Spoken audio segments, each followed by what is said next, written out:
Welcome back नाज़रीन, welcome to doctor Moiz lounge special show on the 14th August. और आज का हमारा टॉपिक है क्या हम आज़ाद कौम हैं, आज़ादी। You can name it anything but yes we are talking about freedom today. और उसके अलावा अभी हम ब्रेक में थोड़ी सी हमारी चिट चैट चल रही थी ऑडियंस के साथ, और जो हमारे बहुत सारे अच्छे गेस्ट हैं उनसे हमारी जो बात चल रही थी, तो मैं अब्बू बता रहे थे कि ना उरूज ने आज पाकिस्तान के कप केक खाए। मैंने कहा पाकिस्तान के नहीं, पाकिस्तान के फ्लैग के खाए हैं। तो वन ऑफ देम सेड कि पाकिस्तान के वैसा ही इतना बड़ा केक है, वो सब खाए जा रहे हैं, तो अब आपके लिए कुछ बचा नहीं, आप खा भी नहीं सकती हैं। तो ये बात बिल्कुल सही है। Pakistan is been, I don't know what's going on, are we eating it, what are we doing with it? अजीब और गरीब बात ये है कि इतने साल हो गए पाकिस्तान के वजूद को। मेरे ख्याल में चंद पहला साल दूसरा साल लियाकत अली ख़ान के बाद से लेकर जो इस मुल्क को लूटना शुरू किया है, और लूटना भी ऐसा लूटना और ऐसा खाना कि जिसका कोई हिसाब नहीं है। किसान भी कुछ खाता है, कुछ अनाज बचा के रखता है, उसे फिर ज़मीन में डालता है ताकि अगले साल फसल हो।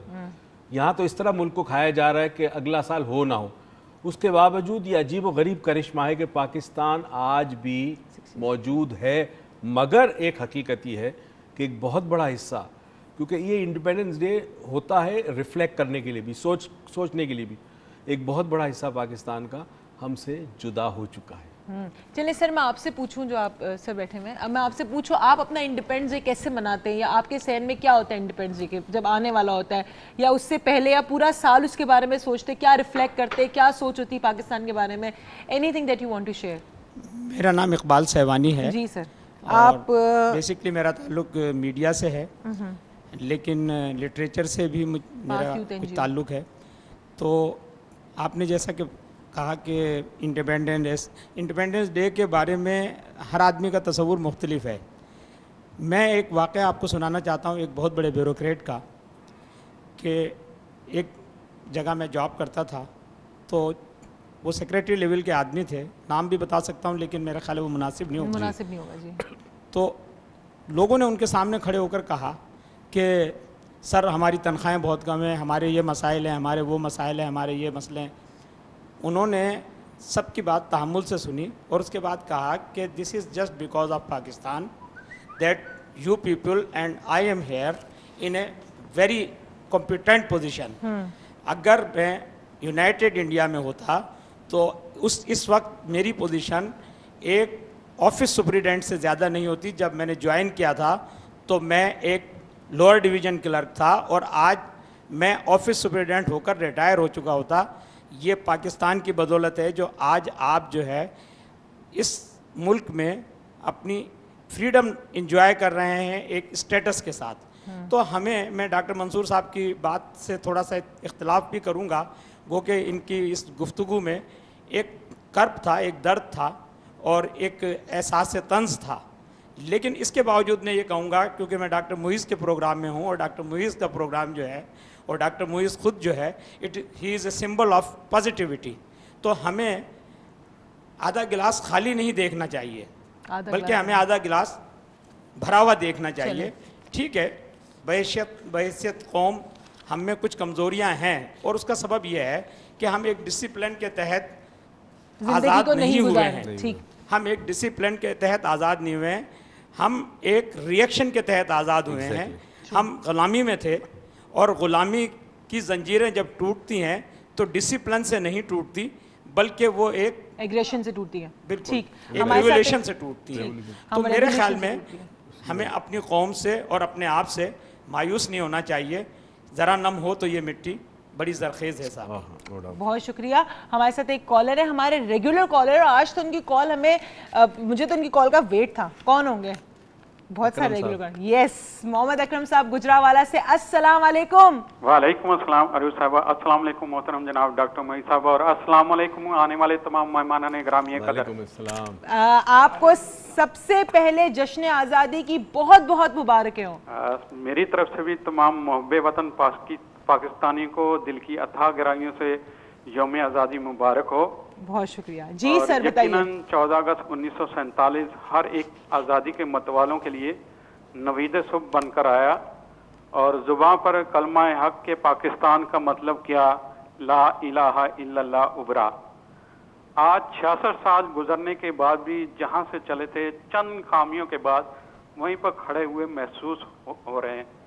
حضرت علامہ اقبال کا وہ شعر، ایک ہوں مسلم حرم کی پاسبانی کے لیے، نیل کے ساحل سے لے کر تابخا کے کاشگر، اور حضرت قائد اعظم کے فرمودات میں سے ایک فرمان کہ کام کام بس کام.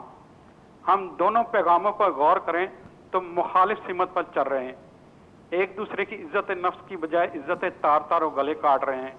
کام کاج کی بجائے ہاتھوں میں کشکول لیے دیار غیر سے امداد کے ذریعے نظام حکومت چلا رہے ہیں. ترقی کی بجائے پستی کی طرف گامزن ہیں، جس کی مثال توانائی کا شدید بحران، معاشی طور پر تباہ حال اور معاشرتی طور پر بے حال ہیں.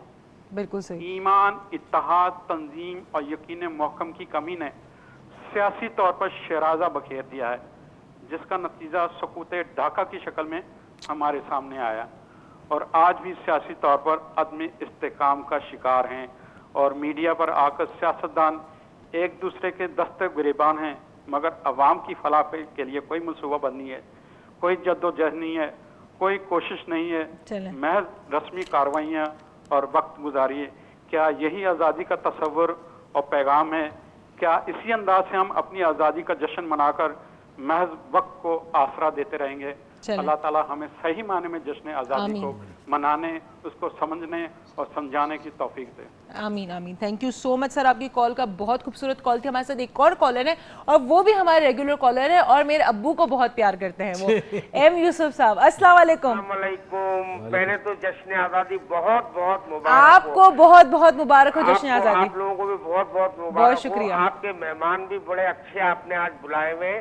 لیکن ایک گزارش کرنی ہے، ایک تھوڑی سی میں ہمیشہ کوشش کرتا ہوں کہ مختصراً بولوں، لیکن آج تھوڑا میرا اندر سے نکل رہی ہے آواز، بولیں کہنا چاہتا ہوں. آزاد ہیں. دیکھیں جیسے آج ہم 65 سال بعد رو رہے ہیں کہ فیوڈلزم نے ہمیں برباد کر دیا ہے. فیوڈلزم میں اور وہی طبقہ، ایک ہی طبقہ مسلسل حکومت کر رہا ہے اور ہمارا حق کھا رہا ہے. لیکن اب جو اگلا خوف مجھے آ رہا ہے وہ یہ دیکھ کے آ رہا ہے کہ جو ہماری قوم تعلیم حاصل کر رہی ہے، نیا مستقبل انہی لوگوں کا ہے جو تعلیم میں کچھ بنیں گے. لیکن اب تعلیم بھی انہی لوگوں کے لیے رہ گئی ہے جو اونچا سرمایہ رکھتے ہیں، اونچی پہنچ رکھتے ہیں، اونچا پیسہ رکھتے ہیں. تو ہم یہ 65 سال کے بعد پھر نہ روئیں کہ ایک مخصوص طبقہ ہمارے اوپر چھایا ہوا ہے اور باقی ہماری قوم رو رہی ہے. اور حضرت صاحب سے درخواست ہے کہ اس پہ ضرور کچھ نہ کچھ اپنے مہمانوں سے بلائیے اور آپ بھی کچھ ضرور اس پہ تبصرہ فرمائیے. جی سر، ضرور بات کرتے ہیں. تھینک یو سو مچ آپ کی کال کا. ہمارے ساتھ ایک اور کالر ہے امتیاز صاحب کراچی سے. السلام علیکم. وعلیکم السلام. تمام محب وطن پاکستانیوں کو اور آپ لوگوں کو جشن آزادی مبارک ہو. آپ کو بھی بہت بہت مبارک ہو. جی شکریہ. میں نے محب وطن اس لیے کہا کہ جشن آزادی کی خوشی میں جن لوگوں نے ملک کو لوٹا کھسوٹا ہے ان کا کسی بھی طرح سے کوئی حق نہیں بنتا.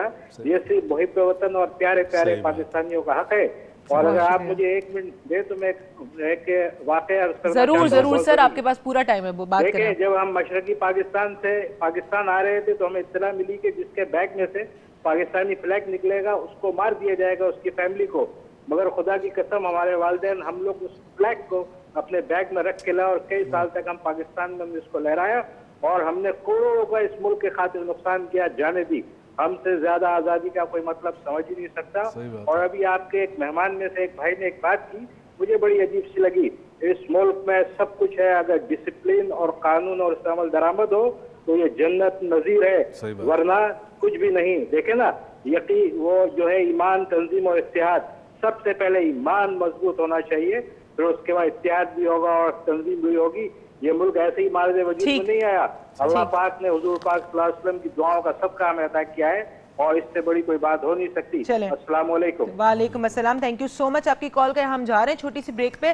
ڈسپلن میں میں اور مزید بات کرنا ضرور چاہوں گی کہ کیسے آئے گا ڈسپلن. کیا ہمیں ڈسپلن ہونے کے لیے اپنے جو پرانے بت ہیں انہیں توڑنا پڑے گا، جو ہمارے پرانے مائنڈ سیٹ ہے انہیں چھوڑنا پڑے گا؟ اور بات ہوئی تھی تعلیم کی، ایم یوسف صاحب نے کی تعلیم کی، تو ہم آئے we were in a minority when we were in United India, and that's why we chose to have we wanted to have a separate nation so that we could stay in the majority. But अभी वापस से standards बन गए education के and people are divided into the standards.